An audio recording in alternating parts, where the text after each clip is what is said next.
పరమందున్న మా తండ్రి, దయగల దేవా, మీ ఘనమైన నామమునకు వేలాది స్తుతులు స్తోత్రములు తండ్రి.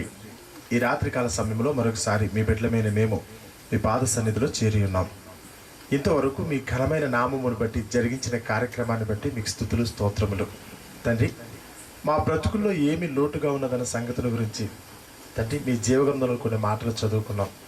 నిజమే తండ్రి, అన్నీ తెలుసని మేము అనుకుంటున్నాము, కానీ ఎక్కడ మార్గము తప్పిపోతున్నామన్న సంగతి చాలామంది గ్రహించలేకపోతున్నారు. అందుకు కారణం తెలియకపోవటం చేతనే ప్రభా ఈ పొరపాటు జరుగుతుందని మేము నమ్ముచున్నాం తండ్రి. ఎందుకు ప్రభా ఈ విధమైన పరిస్థితి మాకు తల ఎత్తిందో అన్న సంగతిని గురించి కొద్దిసేపు ప్రభా మీ జీవగ్రంథంలోని మాటలను బట్టి మేము ధ్యానించాలని, అందును బట్టి ప్రభా మా తప్పులను సరిచేసుకోవాలని మేము ఆశపడుచుండగా అట్టి అవకాశమును ధన్యతను మాకు ప్రసాదించండి. కొద్దిసేపు మీ సన్నిధి సహవాసము, మీ పరిశుద్ధాత్మ తోడ్పాటు మా అందరికీ అనుగ్రహించండి. వినుచున్న మాట అర్థం చేసుకునే శక్తిని చెరిని మా అందరికీ అనుగ్రహించమని మీ కుమారుడైన క్రీస్తు నామమున ఈ ప్రార్థన మీకు సమర్పిస్తున్నాము తండ్రి. ఆమేన్.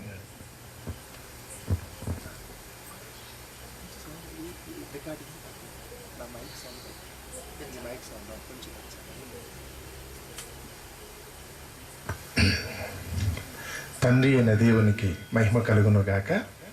ప్రభువైన యేసుక్రీస్తు నామములో చేరి వచ్చిన మీ అందరికీ నా హృదయపూర్వక వందనాలు తెలియజేసుకుంటున్నారండి. ఇంతవరకు అన్న ఏం మొదలు పెట్టాడు అనుకున్నానే, కానీ చక్కటి మాట, మంచి ఆలోచన అయితే మాత్రం మనకి ఇచ్చి వెళ్ళారండి. నిజం, లోకంలో మనం పుట్టి పెరిగిన తర్వాత నేటి వరకు మనం ఆలోచిస్తే తల్లి దగ్గర పొత్తిళ్ళలో పసిపిల్లగా మనం ఉన్నాం, పసిబిడ్డగా మనం బ్రతికాం.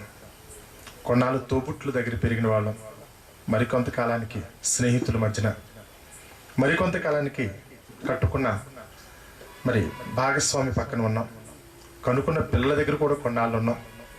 ఈరోజైతే కనుక దేవుని కృపను బట్టి ఈ స్థలంలో కూడా మనం ఉన్నాం. చాలా మార్పులు సంభవిస్తున్నాయండి మన జీవితంలో. పుట్టినప్పటి నుంచి వయసు పెరిగే కొద్దీ ఒకప్పుడు తల్లే అంతమించి నాకేమీ తెలియదు, కొద్ది కాలానికి తండ్రి, తర్వాత నా తోబుట్టులు, నా స్నేహితులు, నా బంధువులు, అంతే కదా. ఒక్కొక్క రోజు మారే కొలది, నా ఆయుష్కాలంలో ఒక్కొక్క రోజు పెరుగుతున్న కొలది నా పరిచయాలు కానీ, నా బంధాలు కానీ, నా ఇష్టాలు కానీ, ఆయా వ్యక్తుల మీద చూపించే ప్రేమ కూడా వేరియేషన్ ఉంటూ ఉంటుందండి. 100% నా తల్లి ప్రేమే ఒకప్పుడు. ఈ రోజైతే మాత్రం అంత ప్రేమ నా తల్లి మీద ఉండదండి, గమనించాలి. ఆ తల్లి లేకపోతే ఒకప్పుడు నేను ఉండలేను, క్షణం కూడా విడిచిపెట్టి ఉండలేకుండా పట్టుకుని వేలాని రోజులు ఉన్నాయి. ఈరోజు ఆ తల్లి ఎక్కడుందో కూడా నాకు తెలియదండి. ఎందుకంటే ఈరోజు ఆ బంధాలు పెరిగిపోయినాయి, ఆ ప్రేమను పంచే విధానాలు కూడా మారిపోయినాయి. కానీ మనం చదువుకునే విషయంలో అయితే మాత్రం ఈరోజు మా అన్న ఇప్పుడు వరకు మాట్లాడుతున్నప్పుడు ఒక చక్కటి విషయం అయితే మాత్రం చెప్తున్నాడు. మొట్టమొదటిగా ప్రేమ అనుకున్నది దీర్ఘకాలం ఉండాలి. నా తల్లి మీద నేను చూపించే ప్రేమ అనుకుంటే ఒకవేళ పుట్టినప్పుడు నా తల్లిని పట్టుకుని ఎంత ఇదిగా నేను పట్టుకున్నానో ఇప్పటికీ అదే స్థితి నాకు ఉండాలి, లేదా శాశ్వత కాలం ఉండాలి. ఉన్నదంటారా లేదంటారా? లోకంలో మలినమైన ప్రేమలు ఉన్నాయి, పక్కన పెట్టండి. నా భార్య మీదో, లేకపోతే కనుక నా స్నేహితుల మీదో, బంధువుల మీదో, ఈ తక్కువ రకం ప్రేమలు పక్కన పెడతాం. నా తల్లిదే నిజమైన ప్రేమ అని నేను అనుకున్నట్టయితే ఒకప్పుడు నా తల్లి మీద చూపించిన ప్రేమ ఈరోజు నేను చూపించలేకపోతున్నాను. కాబట్టి నేను చూపించలేకపోతే నా ఒక్కరిదే కాదు, ప్రపంచంలో ఏ ఒక్కరిదైనా ఇదే స్థితి. కాబట్టి ఇది నిజమైన ప్రేమ మాత్రం కాదని చూచేక మనం ఒక అండర్స్టాండింగ్ కూడా వచ్చేవచ్చండి. ఈ మాట అర్థం చేసుకోవటానికి ఎందుకు జరుగుతుంది, ఎందుకు జరుగుతుంది అన్నప్పుడు ఇందాక కూడా మనకు ఒక కంక్లూజన్ కూడా వచ్చాం. అవసరార్థమైన ప్రేమ. ఒకప్పుడు నా తల్లి లేకపోతే నా అవసరత తీరదండి. ఆ తల్లి తీర్చే అవసరత ఆమె మాత్రమే చేయగలదు. కాబట్టి ఆమె అవసరం నాకు ఇంకెవరు వద్దు. మా నాన్న ఎత్తుకున్న ఊరుకోలేదు ఒకప్పుడు. నా తోబుట్టుల దగ్గర తీసుకొచ్చిన నాకు వద్దు. నాకు ఎవరు కావాలి? చివరి నా ఆకలి తీర్చాలనుకుంటే ఆమె మాత్రమే తీర్చగలదు, కనుక ఆమె కావాలనుకున్నాను నేను. నా అవసరతలు మారిపోతున్నప్పుడు, తీర్చేవాళ్ళు పక్కన వేరే వాళ్ళు వస్తున్నప్పుడు ఇప్పుడు నాకు పని లేదు. మెల్లమెల్లగా ఆమెతో నాకు పని అయిపోయింది. అవసరార్థమైన ప్రేమ దూరంగా తొలగిపోతుంది. ఇది నిజం అనటానికి ఏదో కొత్తగా మనం వివరించి చెప్పడం కాదు, కానీ దేవుడైతే మాత్రం చాలా చక్కటి ఉదాహరణలు ఎన్నో ఇచ్చాడండి బైబిల్లో. ఆ మాటకు వచ్చేటప్పటికైతే మాత్రం మీకు ఒక వ్యక్తి యొక్క ఒక బ్రతుకులో ఇద్దరు వ్యక్తుల మధ్య జరిగిన సన్నివేశం, సందర్భం ఎన్నోసార్లు మీరు చదువుంటారు. నేను ఒక వ్యక్తిని జ్ఞాపకం చేస్తాను, మీ అందరికీ తెలిసిందే. దయచేసి మాత్రం ఇందులో ఉన్న ప్రేమను మీరు కనుక గమనిస్తే, ఈరోజు భార్యక భర్తక, కొడుకుల మధ్యన, తల్లిదండ్రుల మధ్యన, లేకపోతే స్నేహితుల మధ్యన, బంధుమిత్రుల మధ్యన, అది మీరు ఎవరికి అప్లై చేసుకున్నా చాలా చక్కగా కుదురుతుంది, చక్కగా అమరిపోతుందండి. కానీ ఏదేమైనప్పటికీ మన టార్గెట్ మాత్రం గుర్తుపెట్టుకోండి. ఒకవేళ కనుక ఈరోజు అనుకుంటున్న ప్రేమ తాత్కాలికంగా ఉండి శాశ్వత కాలం నిలబడలేని పరిస్థితి వస్తుంది అనుకుంటే ఎందువలన జరుగుతుందని మాత్రం దయచేసి గమనించాలి.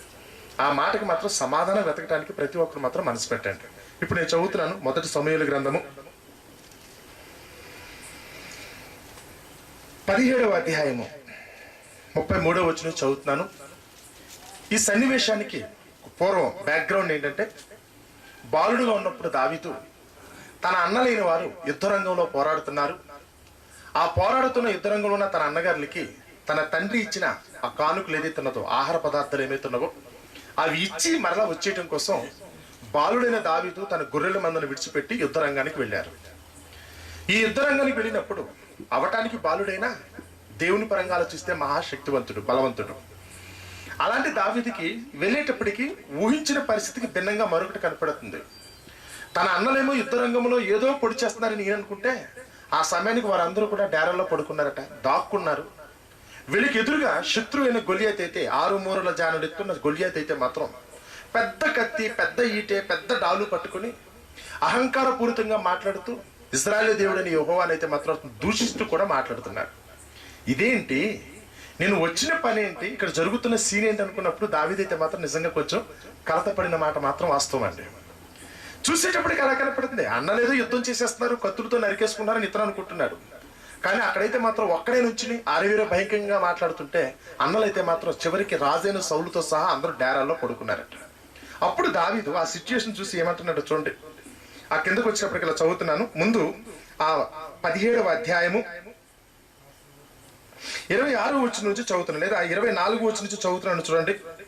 ఇజ్రాయిల్ అందరూ ఆ మనుషుని, అంటే గొలియాతు మనుషుని అనే మాటను చూచి మిక్కిలి భయపడి వాని ఎదుటి నుండి పారిపోగా, ఇజ్రాయిల్లో ఒకడు వచ్చుచున్న ఆ మనిషిని చూచితిరే, నిజముగా ఇజ్రాయిల్లను తిరస్కరించుటకై వాడు బయలుదేరి వచ్చుచున్నాడు. వాణ్ణి చంపిన వానికి రాజు బహుగా ఐశ్వర్యము కలుగ చేసి తన కుమార్తెనిచ్చి పెండ్లి చేసి వాని తండ్రి ఇంటి వారిని ఇజ్రాయిల్లో స్వతంత్రులుగా చేయుననగా, దావీదు జీవమగల దేవుని సైన్యములను తిరస్కరించుటకు ఈ సున్నతి లేని ఫిలిష్తీయుడు ఎంతటి వాడు. దావీదు రాగానే ఆ మాట వినంగానే వచ్చిన వాళ్ళు చెప్తున్నారట, ఆ గొలియాతు అంత అరివేర భయంకరంగా మాట్లాడుతున్నాడు కదా, అతన్ని చంపడానికి ఎవరికి కూడా సాహసం లేదు. ఒకవేళ కనుక ఆ వ్యక్తిని ఎవరైనా చంపితే ఇజ్రాయేల్ రాజైన సౌలు ఆ వ్యక్తిని అయితే మాత్రం గొప్పగా చేయటమే కాకుండా, తన కుమార్తెనిచ్చి పెళ్లి చేయటమే కాకుండా, ఆ కుటుంబాన్ని ఈ దేశంలోనే గొప్పగా ఉంచబోతున్నాడు అని ఇవ్వబోయే బహుమానాన్ని గురించి దావీదుకి తెలియచేశారట. అప్పుడు దావీదు వెంటనే అంటున్నాడు, మనుషుల్ని తిట్టి అతను బ్రతికిపోడు, కానీ జీవము గల దేవుణ్ణి అతను కనుక దూషించాడు కనుక ఇక అతను బ్రతకడానికి అవకాశం లేదు. ఒక్కసారి మీరు ఏమన్నారో మరలా నాకు చెప్పండి అన్నారట. దావీదు అతని మీద యుద్ధానికి వెళ్ళటానికి మానసికంగా ప్రిపేర్ అయిపోతున్నాడు. ఎప్పుడైతే ప్రిపేర్ అయిపోతున్నాడో వెంటనే ఇది చూసిన అతని పెద్దన్నయ్యకు ఎలియాబు, చూడండి 28వ వచనం నుంచి, అతడు వారితో మాట్లాడినది అతని పెద్దన్నయ్యకు ఎలియాబునకు వినపడగా, ఎలియాబుకు దావీదు మీద కోపం వచ్చి, నువ్వు వచ్చింది ఎక్కడికో తెలుసా, నువ్వు పిల్లోడుగానే మాట్లాడు, ఎక్కువ మాట్లాడుకు, నువ్వు అనవసరంగా నువ్వు వేరు విషయాలకు కలగ చేసుకుని ప్రమాదం తెచ్చుకునేటట్టున్నావు అని చెప్పి అతని మీద కోపపడి అతనితో, నీవు ఇక్కడికి ఎందుకు వచ్చితివి, అరణ్యములో ఆ చిన్న గొర్రె మందను ఎవరు వశము చేసితివి, నీ గర్వము నీ హృదయపు చెడుతనము నేను ఎరుగుదును, యుద్ధము చూచుటకే కదా నీవు ఇక్కడికి వచ్చితివి అని చెప్పి దావీదునైతే మాత్రం తిట్టడం ప్రారంభించాడట. గమనించాలి, దావీదు అక్కడికి వచ్చిన కారణం వేరు, అది కేవలం నడిపింపు. ఎవరు నడిపింపు? ఇంతకీ దేవుని యొక్క క్రమం అండి, జరగాల్సిన సంకల్పం జరుగుతుంది అక్కడ అన్నట్టుగానే. దావీదు రాగానే ఏం చేయాలో, తన బాధ్యత ఏంటో, తానేంటో తను నిరూపించుకోవటం ఏంటో దేవుడు చూపిస్తున్నాడు. కానీ ఇది ఎలియాబునకు ఇష్టం లేదు, అతని అన్నకే. కానీ దావీదుకి అయితే మాత్రం తన మనసులో పడిపోయింది. ఎందుకంటే అతను కూడా గొప్ప బలం ఏంటంటే, ఎదురుగా ఉన్న వ్యక్తి ఎంతటి వాడైనా అతను దేవుని మీదే తిరుగుబాటు చేసినప్పుడు మన చిన్న రాయితో కొట్టడం కాదని ఉఫ్ఫో నూదిలో చచ్చిపోతానని నమ్మకం. ఎందుకంటే ఆ సమయానికి దేవునికి కావాల్సింది ఏదో ఒక పనిముట్టు అంతే.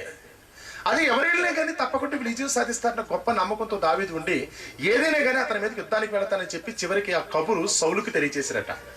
రాజుగారి దగ్గరికి వెళ్ళింది, దావీదు అతని మీద యుద్ధానికి వెళుతున్నాడు అన్న సంగతి సౌలుకి ఎప్పుడైతే తెలిసిందో ఆ సౌలు దావీదుని పిలిపించి ఏమన్నాడు చూడండి, 33వ వచనం.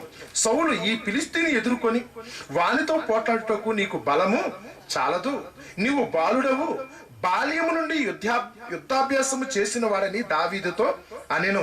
ఇది పిల్లవాడైన దావీదు వచ్చి సౌలుతో చెప్తున్నాడు. అప్పటికి మంచి శక్తిమంతుడైన సౌలు, కానీ అతనికైతే మాత్రం ధైర్యం చాలట్లేదు గొలియాతు మీద యుద్ధానికి వెళ్తున్నప్పుడు. కానీ దావీదు వచ్చి నేను వెళతానన్నప్పుడు సౌలు మీద ప్రేమతో దావీదుకు చెప్తున్నాడు. అదే సౌలు దావీదు మీద ప్రేమతో చెప్తున్నాడు, నాయన నువ్వు చిన్నపిల్లాడివి, నీకు యుద్ధం అంటే తెలియదు. వాడా చిన్నప్పటి నుంచి ఎంతో ప్రాక్టీస్ చేస్తున్నాడు. నువ్వు వెళ్ళి వాడితో యుద్ధం చేస్తే ఎక్కడ నువ్వు ప్రాణాలు పోగొట్టుకుంటావేమో, కాబట్టి వద్దులే నాయనా, నీకు రిస్క్ వద్దని చెప్పి దావీదునైతే మాత్రం చెప్తున్నాడట. ఇప్పుడు దావీదుకి ఇలాంటి ఉచిత సలహా చెప్తున్నాడంటే దావీదు మీద సౌలుకి ప్రేమ ఉందనా లేదనా? అతను చనిపోతాడన్న సంగతి ఎప్పుడైతే తెలిసిందో, బాలుడు అనవసరంగా వెళ్ళి ప్రాణం పోగొట్టుకుంటా అనుకున్నాడో, సౌలు ఎప్పుడైతే కనుక అతని మీద జాలి చూపించి మాట్లాడుతున్నాడో మనం ఏమనుకోవాలి? దావీదు మీద ప్రేమ ఉందా లేనట్ట? ప్రేమ ఉంది కదా, గుర్తుపెట్టుకోండి. ఇప్పుడు కింద వచ్చిన చదువుకుంటూ వెళ్తున్నాను.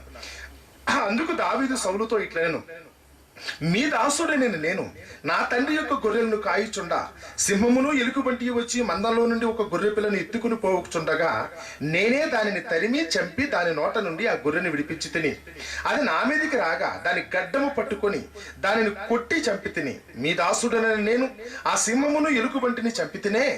జీవముగల దేవుని సైన్యములను తిరస్కరించిన ఈ సున్నతి లేని ఫిలిష్తీయుడు వాటిలో ఒకదాని వలె అగుననియు, సింహం యొక్క బలము నుండి ఎలుగుబంటి యొక్క బలము నుండి నన్ను రక్షించిన యెహోవా ఈ ఫిలిష్తీయుని చేతిలో నుండి కూడాను నన్ను విడిపించునని చెప్పాను. అందుకు సౌలు, పొమ్ము, యెహోవా నీకు తోడుగా ఉండునుగా. కానీ దేవుని పేరు మీదగా ఆశీర్వచనం కూడా ఎవరికి ఇచ్చాడో తెలుసా? దావీదుకి ఇచ్చాడు. ఎలా ఉంది? ఇప్పుడు దావీదుని సౌలు చూసినప్పుడు ఈ పేరు ఎలా ఉంది? ఇంతకీ జత చూసే వాళ్ళందరూ కూడా నిజంగా ముచ్చటగా ఉంటది కదా. మొట్టమొదటిగా దావీదుకి అపాయం కలుగుతున్నందుకు భయపడ్డాడు సౌలు. దావీదు ధైర్యం చెప్తే కనుక వెంటనే ఆ మాటను నమ్మిన సౌలు అయితే మాత్రం, మంచిదిరైనా నీకంత విశ్వాసము నమ్మకం ఉన్నప్పుడు తప్పకుండా వెళ్ళి ఇశ్రాయేలు దేవుడిని యెహోవా నామం యొక్క గొప్పతనం నిలబెట్టడం కోసమైనా నువ్వు వెళ్ళు, తప్పకుండా దేవుని యొక్క ఆశీర్వచనం నీకు ఉంటుంది అన్నాడు. ఎలా ఉందంట సీన్?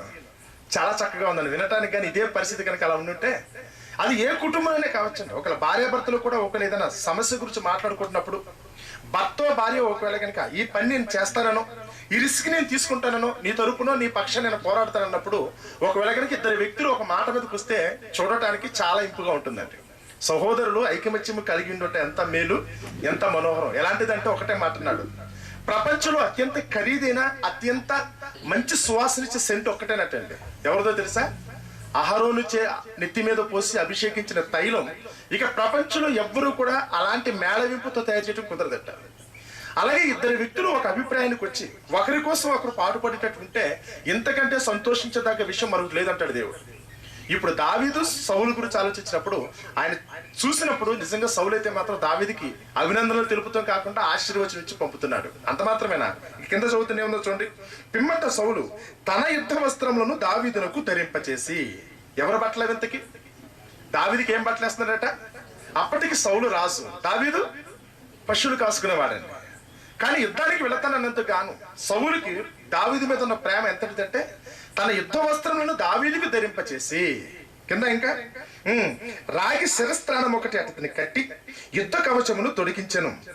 ఏంటి? తన ప్రేమను చెప్తున్నాడు. అతని ఎడల ఎంత జాగ్రత్త తీసుకున్నాడో చెప్తున్నాడు.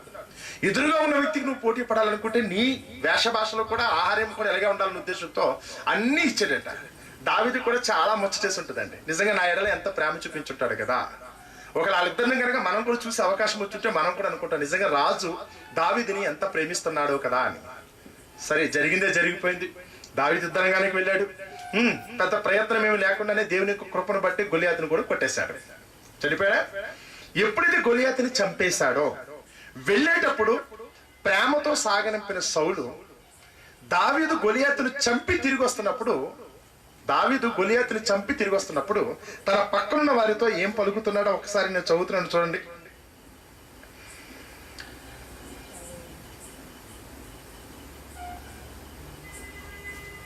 55వ వచనం నుంచి, సౌలు దావీదు ఫిలిష్తీనికి ఎదురుగా పోవుట చూచినప్పుడు తన సైన్యాధిపతి అయిన అబ్నేరుని పిలిచి, అబ్నేరు, ఈ యవనుడు ఎవని కుమారుడని అడుగగా, వెంటనే అతను యుద్ధానికి వెళ్తున్నప్పుడు పక్కన సైన్యాధిపతిని పిలిచి అడుగుతున్నాడట.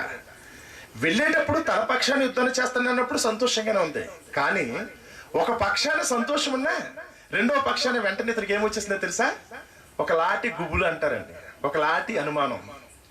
నేను ఎవరినైతే చూసి భయపడిపోతున్నానో ఆ గొలియాతు మీదకి ఇతర ధైర్యంగా వెళ్ళిపోతున్నాడు అనుకుంటే, ఇప్పుడు గొలియాతు బలంతో పోల్చి చూసుకుంటే నా బలం పెద్ద గొప్పదేమీ కాదు. ఒకవేళ గొలియాతు మీదకి ఇంత ధైర్యంగా వెళ్ళిపోతున్న ఈ వ్యక్తి రేపొద్దున గనక కత్తి తిప్పి నా మీదకి వస్తే నా పరిస్థితి ఏంటి? వెంటనే పుట్టు పూర్వోత్తరాలు అడుగుతున్నాడండి. అబ్నేరు ఈ యవనస్తుడు ఎవరి కుమారుడు అన్నప్పుడు అబ్నేరు అక్కడ సమాధానం ఏం చెప్తున్నాడు చూడండి. అబ్నేరు ఈ యవన కుమారుడిని అడుగుగా అబ్నేరు అంటున్నాడు, రాజా నీ ప్రాణముతోడు నాకు తెలియదు. నిజంగా ఈ వ్యక్తి ఎవరో నాకు తెలియదు, ఇప్పుడే చూస్తున్నాను నేను కూడా. అప్పటికి యుద్ధానికి వెళుతున్నాడు, ఇక విజయం కూడా రాలేదండి. ఈ లోపుగానే పరిస్థితి జరుగుతుందని చూడండి. వెంటనే ఇతనికి అనుమానం వచ్చేస్తుంది. అనుమానం వచ్చేటమే కాదు, జస్ట్ కొన్ని గంటలు గడిచేటప్పటికి అలా పరిస్థితి ఏమైపోయిందో తెలుసా? ప్రేమగా యుద్ధానికి పంపించిన వాడు, అతని యొక్క క్షేమాన్ని కోరిన వాడు, తన బట్టలు తీసి తన కవచంతో సహా అన్ని తొలగించిన సౌలే కొన్ని జస్ట్ కొంత సమయం గడిచేటప్పటికీ అతని నోటి వెంట ఎలాంటి మాటలు వస్తున్నాయో అతని మనసు ఎలా అయిపోయిందో చూడండి. అక్కడ 6వ వచనం నుంచి 18వ అధ్యాయము, అదే మొదటి సమూయేలు గ్రంథం 18వ అధ్యాయము 6వ వచనం. దావీదు ఫిలిస్తీని హతము చేసి తిరిగి వచ్చినప్పుడు స్త్రీలు ఇజ్రాయేలుల ఊళ్ళన్నిటిలో నుండి తంబురలతోనూ సంభ్రమముతోనూ వాద్యములతోనూ పాడుచు నాట్యమాడుచు రాజైన సౌలును ఎదుర్కొనుటకై వచ్చిరి. ఆ స్త్రీలు గాన ప్రతి గానములు చేయుచు వాయించుచు సౌలు 1000 కొలదియు దావీదు 10,000 కొలదియు శత్రువులను హతము చేసిరని వారేం చేశారట? ఉత్సాహంగా స్లోగన్స్ ఇస్తున్నారో పాటలే పాడుతున్నారో పాడటం మొదలు పెట్టేశారు. వాళ్ళు అన్నారట, సౌలు 1000 కొలది శత్రువులను హతం చేశాడు, కానీ బాలుడైన దావీదు ఏం చేశారు తెలుసా? 10,000 కొలది శత్రువులను హతం చేశారన్నారట. వాళ్ళు పలుకుతున్న ఈ పలుకులు అప్పటి వరకు తన మనసులో డౌట్గా ఉండిపోయింది. కానీ ఎప్పుడైతే ప్రజలు కూడా తనకంటే ఎక్కువగా దావీదుని ఎప్పుడైతే పొగడటం ప్రారంభించారో అప్పటి వరకు దావీదు క్షేమాన్ని కోరిన సౌలు ఇప్పుడు వెంటనే ఏమన్నాడు చూడండి. అక్కడ ఆ మాట చదువుతున్నాను, ఇక్కడ కింద చదువుతున్నాను. ఆ మాటలు సౌలునకు ఇంపుగా ఉండనందున నచ్చలేదండి. అమ్మ బాబాయ్, ఇందులో ఏదో ఒక ప్రమాదం వచ్చేసింది. ఇప్పుడు దావీదుని పొగుడుతున్నారు. నిజంగానే ఈ పొగడ్తలు చూసిన దావీదే కావచ్చు, లేదా గొలియాతుని చంపేసిన దావీదు మనసులో కనుక ఒకవేళ నా మీద కనుక ఏదైనా అనుమానం వస్తే, అంటే నా మీద కనుక తిరుగుబాటు చేసే పరిస్థితి వస్తే ఇప్పుడు నా పరిస్థితి కూడా ఏమైపోద్దో తెలుసా? ఆ గొలియాతు వలె నా పరిస్థితి కూడా అయిపోద్ది. ఎప్పుడైతే గొలియాతు వలె నా పరిస్థితి అయిపోద్దో ఇప్పుడు రాజ్యం ఎవరి చేతికి వెళ్ళిపోద్ది? దావీదు చేతికి వెళ్ళిపోద్ది. ఎంత ఆలోచిస్తున్నాడో గమనించాలండి. సౌలు ఎంత ఆలోచిస్తున్నాడు ఇది తెలిసపోయిన దావీదుకి. దావీదు మనసులో ఈ కల్మషం ఏమీ కూడా లేనే లేదు. ఇంతకీ ఆలోచన ఎవరిది? ఇంతకీ ఎందుకు సౌలు ఆ విధంగా ఆలోచిస్తున్నాడు? చదువుతున్నాను, మరలా ఆ మాట చదువుతున్నాను చూడండి. ఈ మాటలు సౌలునకు ఇంపుగా ఉండనందున అతడు బహు కోపము తెచ్చుకొని, వారు దావీదునకు 10,000 కొలది అనియు నాకు 1000 కొలది అనియు స్తుతులు పాడిరే, రాజ్యము తప్ప మరి ఏమి అతడు తీసుకొనగలడు అనుకునేను. కాబట్టి నాట నుండి సౌలు దావీదు మీద విషపు చూపు. గంటల ముందు ఏం జరిగింది? అతని క్షేమం కోసం ప్రార్థన చేసిన వాడు, అంతేనా? దేవుని యొక్క ఆశీర్వచనం ఉండాలని కోరుకున్నవాడు, శరీరపరంగా హాని కలగకుండా కోసం కవచాన్ని తొలగించి నెత్తి మీద హెల్మెట్ పెట్టి పంపించాను ఈయనే ఎప్పుడైతే విజయముతో తిరిగి వచ్చాడో ఇప్పుడు ప్రేమ లేదు సరికదా ఏమొచ్చేసిందో తెలుసా? ద్వేషం వచ్చేసింది. అందుకే నేను చదివినప్పుడు 13వ అధ్యాయం కొరింథీయులకు రాసిన పత్రికలో మనకి ఏముందో తెలుసా?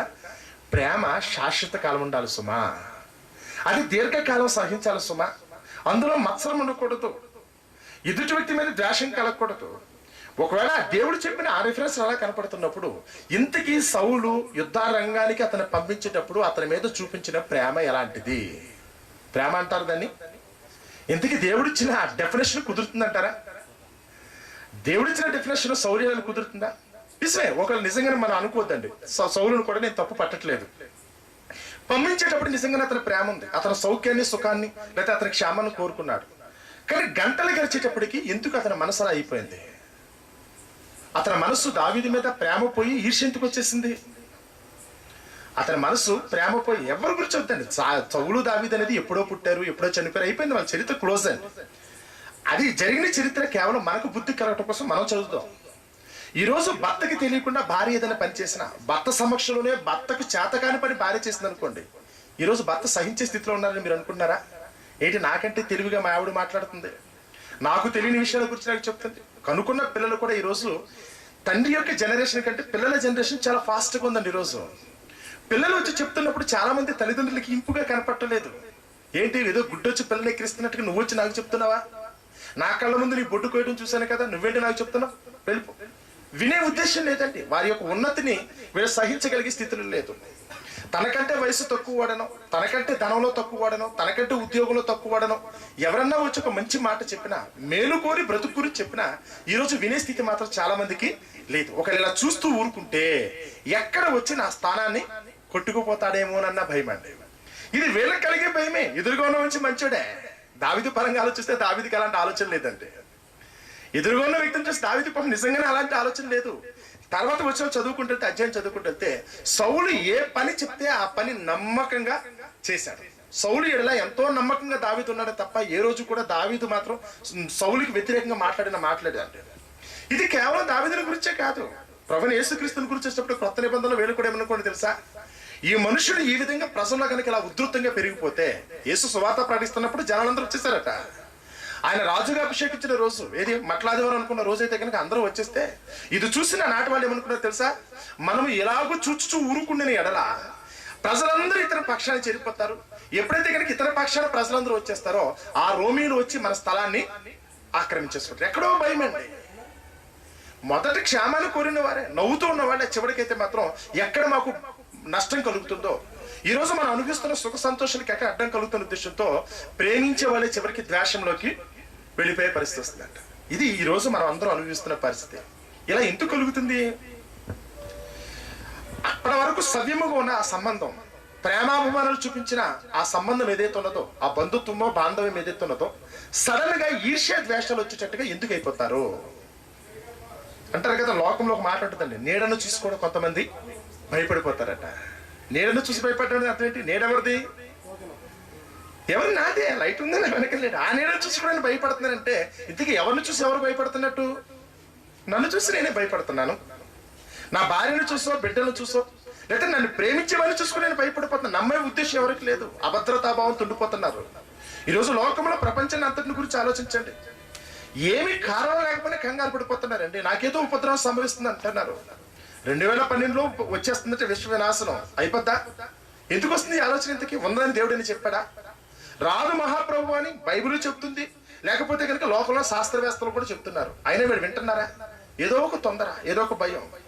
ఒక 4 రోజుల క్రితం 5 రోజుల క్రితం మళ్ళీ టీవీలో ఒక డాక్యుమెంటరీ వస్తుంది. రాబో 100 సంవత్సరాల కాలంలో 100 సంవత్సరాలు వచ్చేటప్పటికల్లా మొత్తం భూమి మీద ఉన్న మానవ జాతి అంతా కూడా ఏమైపోద్దట? అంతరించిపోద్దట. వచ్చేసింది. ఆయనకి అదొక డౌట్ వచ్చేసింది. ఏంటంటే కనుక ఈరోజు పరిస్థితులు అధ్యయనం చేశారటాడు. ఏమో 2012 అంటున్నాడు. 3 సంవత్సరాల ట్రైనింగ్ ఈడిచ్చాడు. వాడైతే కనుక 100 సంవత్సరాల ట్రైనింగ్ లో అది అయిపోద్ది అంటాడు. ఒకడు 99 అన్నాడు, ఒకడు 85 అన్నాడు, ఒకడు 2004 అన్నాడు, ఇదిగో ఇప్పుడే 2012 అంటాడు, రేపేమో 2021 అంటాడు. ఇష్టం వచ్చినట్టు ఎవడో కూడా మాట్లాడుతున్నారు.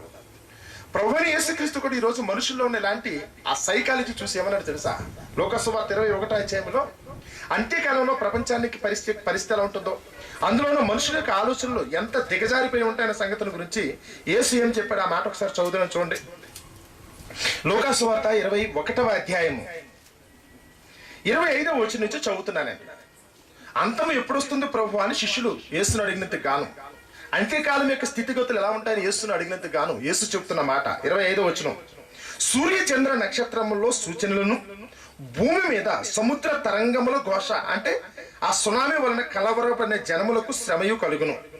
ఆకాశమందరి శక్తులు కదిలింపబడును గనుక లోకము మీదికి రాబోచున్న వాటి విషయమే భయము కలిగి మనుష్యులు ఎదురు చూచుచు ధైర్యము చెడి ఏమైపోతారట?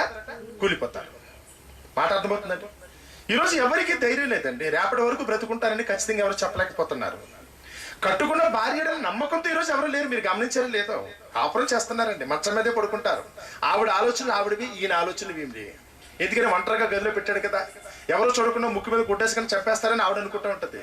నేను ఒంటరిగా పడుకున్నాను కనుక నన్ను మోసం చేసి నా భార్య ఏదైనా చేస్తే ఆయన కూడా భయపడిపోతున్నాడు. కాపురాలు చేసే భార్యలు ఇది మేమైతే ప్రశ్నలు జవాబులని ఒక రేడియో కోసం కార్యక్రమం పెట్టానండి. మీరు నమ్మరు, ఇదిగో 777 అని మీ అందరికీ నెంబర్ ఇస్తున్నారు, స్విచ్ ఆఫ్ చేస్తానండి. ఎందుకంటే ఖాళీ ఉండట్లేదు అది.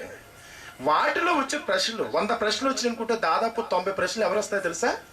కేవలం భార్యాభర్తల సంబంధాలండి. నమ్మలేకపోతున్నాను. పైకి మాత్రం నటిస్తున్నాడు పాస్టర్ గారు, నా మీద ఎంతో ప్రేమ ఉన్నదని నటిస్తాడు పాస్టర్ గారు, కానీ ఇప్పుడు చంపేస్తాడు తెలియదని భయం వేసేస్తుందండి. ఇదెలా? కట్టుకున్న భర్త మీద నమ్మకలేని పరిస్థితి, పిల్లల మీద తల్లిదండ్రులకు నమ్మకం లేదు, స్నేహితుల మీద బంధువుల మీద ఎవరికి నమ్మకం లేదు. ప్రతి దానికి ఈరోజు 5 సార్లు 10 సార్లు ఆలోచిస్తున్నారు. ఏదన్నా పని చేసే ముందు, ఒక అడుగేసే ముందు ఇది కరెక్టా కాదని ఆలోచిస్తున్నారు. ఎందుకంటే ధైర్యం లేదు, నమ్మకం లేదు. కానీ ఇందాక ప్రేమను గురించి చదివినప్పుడు ఏముందో తెలుసా? ప్రేమ అన్నిటినీ నమ్మును, అన్నిటినీ తాడుకొనును, అన్నిటినీ నిరీక్షించును. ప్రేమ అనేది ఉంటే, ప్రేమ అంటే ఇక్కడ ఏముంది? అక్కడ ప్రేమ అనే పదంలో అక్కడ ఏం పెట్టుకున్నాడు అన్నందాక? దేవుడు. నువ్వు గనక దేవుడిలో ఉన్నట్టయితే, దేవుడు నీలో ఉన్నట్టయితే నువ్వు గుడ్డిగా నమ్ముతావు, అంతే. గుడ్డిగా నమ్ముతావు. కారణం ఏంటి? జరిగేది దేవుడు చూసుకుంటాడు. నేను నిమిత్తం మాత్రం ఏం జరిగించాలని చూసుకుంటాడు.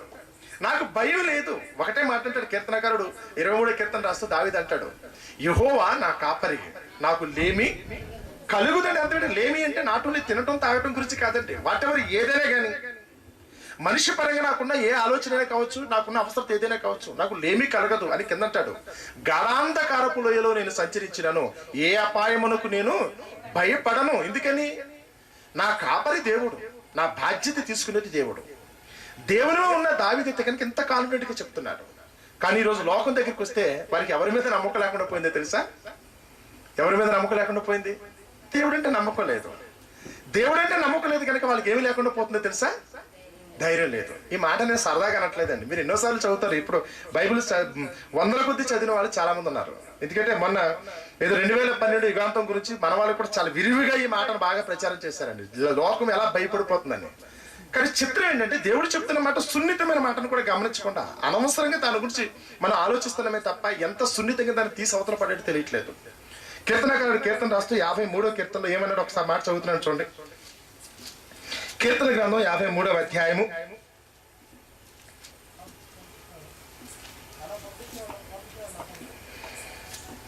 5వ వచనం చదువుతున్నానండి. మాట గుర్తుపెట్టుకోండి, రాసుకుంటే రాసుకోండి. దయచేసి ఇంటికి వెళ్ళిన తర్వాత నేను చెప్పేది 2 మాటలండి. కొంచెం కంగారుగా ఉంటుంది కదా, టైం మనకి స్లాబ్ ఉంది కనుక నేను చెప్పాల్సింది చెప్తాను, తర్వాత ఆలోచించండి, మీకు ఇంకా చక్కగా అర్థమవుతుంది. ఏది ఏమైనప్పుడు ఒక్కడ మాత్రం గుర్తుపెట్టుకోండి. ఇంతకు ముందు మన సబ్జెక్ట్ వినింది ఏంటంటే, లోకంలో నువ్వు ఎన్ని చేసినా ఎన్ని చేయించుకున్నా చివరికి టార్గెట్ మాత్రం ఒకటే. ఏది? నువ్వు రక్షింపబడి పరలోక రాజ్యం వెళ్ళటం. That's all. ఇది దీని కొరకే చివరికి ఆ తండ్రి అనే దేవుడు తన ఏక కుమారుని మన కోసం బలిగా అర్పించాడు. ఒకవేళ కనుక దానికి కనుక మనం సార్థకత చేకూర్చాలనుకుంటే ముందు మనం అక్కడికి వెళ్ళటానికి ప్రయత్నించడం. ఇది చూసుకో. ముందు లోకం నిన్ను ఏదో విధంగా మాయోపాయముల చేత పక్కకు లాగించడం కోసం, నువ్వు రన్నింగ్ రేస్ లో పాల్గొని పరిగెడుతుంటే తప్పించడం కోసం దుష్టుడు ఏం చేస్తాడో తెలుసా? నీ బలహీనత ఏదైతే ఉన్నదో దాన్ని ఏదో ఒకటి అడ్డం పెడతాడు. రన్నింగ్ రేస్ లో పాల్గొనే వాళ్ళు భయపడే వాళ్ళని అనుకున్నప్పుడు కుట్రలు చేసేవాళ్ళు చాలా మంది ఉంటారటండి. వీళ్ళు వెళుతున్న దారిలో మేకులు విసిరే వాళ్ళు కొంతమంది, వీళ్ళు వెళుతున్న దారిలో అడ్డంకులు సృష్టించే వాళ్ళు కొంతమంది, ఏదో ఒక విధంగా వాళ్ళు వెనకబడిపోవాలంతే. మన విశ్వాస జీవితంలో మనం యాత్ర కొనసాగిస్తున్నప్పుడు దుష్టుడు చేసే కూడా అంతే. మనమేమో రాజస్వార్త ప్రకటించాలని ఆతృత ఇక్కడ చేరిన పిల్లలకి చాలా మందికి ఉంది, కానీ ప్రకటించే అవకాశం మాత్రం ఈ రోజు లేదండి. ఎందుకని? వీళ్ళ అటెన్షన్ పక్కకి వెళ్ళిపోతుంది. ఎవడో ఏదో ఒకటి రెచ్చగొడతాడు. ముందు డైవర్షన్ ఇటు అయిపోతే కనుక ముందు దేవుడు మనకు అప్పగించిన పని పూర్తిగా తప్పుదారిలోకి వెళ్ళిపోతుంది. ఇప్పుడు అన్యుల దగ్గరకో యేసుని ఎరగిన వారి దగ్గరికి వెళ్ళి దేవుని మాట చెప్పే టైము ఈ రోజు చాలా మంది పిల్లలకి లేదండి. వాదోపవాదాలతోనో అది జరుగుతుందో ఇది జరుగుతుందో ఎవరి గురించో సమాధానం చెప్పడం. కుక్కలు మురుగుతుంటే కనుక కుక్కకి సమాధానం చెప్పడం కోసం మన టైం వేస్ట్ అయిపోతుంది. కానీ దేవుడు అలాంటి అడ్డంకులు సృష్టించినప్పుడు అందులోనూ పరమాత్మను గ్రహించి ఎంత యుక్తిగా నువ్వు ప్రవర్తించాలన్నప్పుడు దేవుడు ఇక్కడ చెప్తున్న మాటలు ఉందో చూడండి. 5వ వచనం ఏముంది అక్కడ? భయ కారణము లేని చోట వారు భయాక్రాంతులైపోతున్నారు. దావీదుని గురించి సౌలు భయపడవలసిన అవసరం ఉన్నదా? ఉందా? నిజంగా మనం చదువుకున్న స్టోరీలో నిజంగా దావీదు బ్రతికంతా చూడండి. చివరికి సౌలు చనిపోయాడు అనుకున్నప్పుడు కూడా దావీదు చాలా బాధపడ్డాడండి. సౌలు యొక్క బ్రతుకును కోరిన వాడు దావీదు. కానీ సౌలు అయితే మాత్రం ఈ సంగతి తెలియక దావీదు తనకడ్డమన్న ఉద్దేశంతో దావీదు చావును కోరుకున్నాడు తన సౌలు. మాట అర్థమవుతుందా? అది ఎలా అవుతుంది? ఈ రోజు నువ్వు కూడా అలాగంటున్నా తెలుసా? ఎవరికి భయపడకూడదో వారికి భయపడిపోతున్నావు, ఎవరికి నువ్వు భయపడాలో వారికి భయపడకుండా వారి చెంతకు నువ్వు వెళ్ళిపోతున్నావు. మృగం దగ్గరికి ఈరోజు మనిషి పరిగెడుతున్నాడు, కానీ గొర్రె దగ్గరికి వస్తే మాత్రం దాన్ని ఎవడో పట్టించుకోవట్లేదండి. యేసుకి ఎవరు విలువట్లేదు. ఈరోజు ఎవరికి విలువిస్తున్నారు? ఇంతకీ మన దాసులుగా మార్చుకున్న వాళ్ళకి విలువిస్తున్నారు, మన ప్రాణాలు తీసేవాళ్ళకి ఈరోజు విలువిస్తున్నారు, మనల్ని తీసుకెళ్లి అగ్నిలో పడేసేవాడికి విలువిస్తున్నారే తప్ప రక్షించే వారికి ఈరోజు విలువట్లేదండి. మనిషి యొక్క నేచర్ ఎలా ఉంది ఈరోజు గమనించాలి. అది అంత్యకాలం అనుకున్నా మరొకటి అనుకుని చెప్తున్నమాట. భయ కారణము లేని చోట వారు భయాక్రాంతులు. సౌలు అదే పనిచేశాడు, తొందరపడ్డాడు. ఈరోజు లోకంలో మనము కూడా అంతే. ఎవడో ఏదో చెప్తుంటే అది హంబక్కని తెలుసు, అది సినిమా అని తెలుసు, అది కల్పితమని తెలుసు, కవులు కళలోంచి వచ్చిందన్న సంగతి కూడా తెలుసు. మనం మాత్రం తొందరపడిపోతున్నాం. అనవసరంగా మన అటెన్షన్ కూడా డైవర్ట్ అయిపోతుంది. ఎప్పుడైతే కనుక ఇలాంటి పరిస్థితి వచ్చిందో ఇప్పుడు మన పరిస్థితి ఏమైపోతుందో తెలుసా? సౌలుకి అలాంటి తొందర వచ్చినట్టు గాను దావీదు మీద ప్రేమ చూపించాల్సింది పోయి ఇప్పుడు ఏం చూపిస్తాడు? ఇంతకీ మన పిల్లలు మనకు హాని అనుకున్నప్పుడు చాలా మంది పిల్లలు ఇంట్లోంచి గెంటేస్తున్నారండి. భర్త వల్ల భార్య వల్ల హాని అనుకున్నప్పుడు వాళ్ళకి విడాకులు ఇచ్చి దూరంగా గెంటేసుకుంటున్నారు, లేదా అడ్డం తీసుకోవడం కోసం చంపేస్తున్నారు వాళ్ళని. వారి తల్లిదండ్రులే కావచ్చు, స్నేహితులే కావచ్చు, బంధుమిత్రులే కావచ్చు. నాకేదో అన్యాయం జరుగుతుంది అనుకుంటే ఈరోజు ఏమాత్రము కూడా కనీస కనికరము జాలి కూడా లేకుండా దయ చూపించుకున్న వాళ్ళందరినీ చంపేస్తున్నారండి ఈరోజు. ఇంటికి చంపేసిన తర్వాత నాలి ఖర్చుకునే వాళ్ళు చాలా మంది ఉన్నారు. అయ్యో వీళ్ళకి వాళ్ళ ఇంత హాని కలగకపోదేమో, నేనే తొందరపడ్డానేమంటున్నారు. దేవుడికి అదే అంటున్నాడు, భయ కారణము లేని చోట వారు భయాక్రాంతులేరి అని కింద అన్నాడు. చూడండి, నన్ను ముట్టడి వేయ వారి ఎముకలు దేవుడు చెదరగొట్టి ఉన్నాడు, దేవుడు వారిని ఉపేక్షించను గనక నీవు వారిని సిగ్గుపరిచితివి. తొందరపడేవాడు. సౌలు పరిస్థితి ఏమైందో తెలిసి చివరికి తల దించుకోవాల్సి వచ్చిందో తెలుసా? ఎన్నో గొప్ప గొప్ప యుద్ధాలు చేసిన వాడు దావీదు. తన పక్కన ఉన్నంతసేపు నిజంగా యుద్ధ రంగానికి వెళ్ళవలసిన అవసరం లేకుండా ఈయన పనులని దావీదు చక్కపెట్టుకొచ్చాడండి. కానీ దావీదు మీద అనుమానం ఎప్పుడైతే వచ్చిందో, దావీదుని గురించి ఎప్పుడైతే భయపడ్డాడో, ఆ దావీదును దూరం చేసుకున్నందుకు గాను ఆ సౌలు చివరికి ఎలా చచ్చిపోయాడో తెలుసా? సూసైడ్ చేసుకుని చచ్చిపోవాల్సిన పరిస్థితి వచ్చిందంట. తనవాడు అనుకున్నాడు, తన మేలు కోరేవాడిని కూడా చివరికి దూరం చేసుకున్నందుకు గాను, తనని ప్రేమించే వారి ఏడాలి ఈర్ష్య చూపించినందుకు గాను, అసూయపడినందుకు గాను ఆ సౌలు చివరికి దిక్కుమాలు చావాల్సి వచ్చిందండి. సిగ్గుపడ్డాడు అతను. రాసింది అంటే ఈ కీర్తనలో ఈ వచనం చూసినప్పుడు ఇంతకీ ఈ కీర్తన ఎవరి కోసం రాశాడు? ఈ కీర్తన ఎవరి కోసం రాశాడు చూసారు ఎప్పుడైనా? 53వ కీర్తన ఇంకోటి మల్టిపుల్ ఉంటుందండి. 14వ కీర్తన కూడా సేమ్ కీర్తన. ఇప్పుడు చదువుతారా మీరు? బైబిల్ చదివిన వాళ్ళైతే కనుక గుర్తుపెట్టుకోండి. 14వ కీర్తన 53వ కీర్తన ఒకటే. 14వ కీర్తన 53వ కీర్తన ఒకటే. నేను 53 తీశాను, అవసరమైన రిఫరెన్స్ ఉంటుందని ఉద్దేశంతో. 5వ వచనం మాత్రమే తేడా. భయ కారణము లేని చోట వాళ్ళు భయాక్రాంతులయ్యారు. ఎవరో తెలుసా? దేవుడు అంటే తెలిసిన వారా, తెలియని వారా? ఏమీ లేని చోట. ఇప్పుడు సౌలు దావీదు ఉన్నారండి. దావీదు భయపడటం లేదు, సౌలు భయపడుతున్నాడు. సౌలును చూసి దావీదు భయపడిన సందర్భాలు ఏమి లేవు. చివరికి అతను చంపే అవకాశం వచ్చిన దావీదు ఏమన్నాడు తెలుసా? నేను మాత్రం పొరపాటున చంపను. ఏదో బుద్ధి తక్కువయ్యో దురాత్మ ఆవహించి అతను నా మీదకి వస్తున్నాడు, కానీ అతను మాత్రం ఎప్పటికీ నాకు ఆరాధ్యుడు అనుకున్నాడు. దావీదు అయితే చంపలేదండి. కానీ దావీదు దొరుకుతాడనే ఉద్దేశంతో సౌలు అయితే మాత్రం కుక్కలా వెంటబడి మరి మాత్రం తరమటం మొదలు పెట్టాడు. అన్నప్పుడు దేవుడు అంటున్నాడు, ఎందుకు అలా అంటే మనసుకు మనిషిలోకి వస్తుందంటే పైన అంటున్నాడు, దేవుడు లేడని బుద్ధిహీనులు తమ హృదయములో అనుకుంటారు, వారు చెడిపోయిన వారు, అసహ్య కార్యములు చేయుదురు, మేలు చేయవాడు ఒక్కడునూ లేడు, వివేకము కలిగి దేవుని వెతుకువారు కలరేమో అని దేవుడు ఆకాశము నుండి చూచి నరులను పరిశీలించెను. వారందరూ దారి తొలగి బొత్తిగా చెడి ఉన్నారు, ఒక్కడు కూడా తప్పకుండా అందరూ కూడా చెడిపోయారు. ఈరోజు లోకంలో దేవుని ఎరగిన వారు ఎవరైతే ఉన్నారో, అసలు దేవుడే లేడనుకునేవాడు ఎవడైతే ఉన్నాడో, వాడు ఎవరికి భయపడిపోతున్నాడో తెలుసా? ఎవరికి భయపడిపోతున్నాడు? గాలి జుమ్మనగానే కంగారు పడిపోతాడండి వాడు. నీడ పడినా కంగారు పడిపోతున్నారు. ఆకాశంలో ఏ సూచన కనపడినా భయం, వాతావరణంలో మార్పు వస్తే భయం, ఎప్పుడు అంతం వస్తుందో, ఎప్పుడు చచ్చిపోతానో, ఏమైపోతానో, ఎప్పుడు కూడా టెన్షన్ టెన్షన్ టెన్షన్. ఎవరికి టెన్షన్? దేవుడే లేడనుకున్నవాడికి. దేవుడే లేడనుకున్నవాడు ఈరోజు ఇంత కంగారు పడుతున్నాడు. చూడండి, ఏ సైంటిస్ట్ అయినా ఏంటి బాధ ఏంటి ఇంతకీ? పాపము చేయవారు అందరు గురించి చెప్తుంటే సామెతల గ్రంథంలో సొలొమోను అంటాడు, నీతిమంతులు సింహం వలె తేజరెళ్తారు, కానీ భక్తిహీనుడు ఎవరు తడమకుండానే పడిపోతాడు. వాడు కొట్టక్కర్లేదు వాడిని, వాడు చావు వాడు తెచ్చుకుంటాడు. నీతిమంతుడైతే మాత్రం, దేవుని నమ్మిన వాడు నీతిమంతుడు అనుకుంటే, ఆ నమ్మిన వాడైతే మాత్రం సింహం వల్ల ఉంటాడు, భయం ఉండదు. నిజమే, చావు వస్తే తర్వాత సంగతే. కానీ నేను మాత్రం వెనకడిగేసే సమస్య లేదు, తల దించుకునే సమస్య లేదు. సింహం యొక్క తీరు అలా ఉంటుందండి.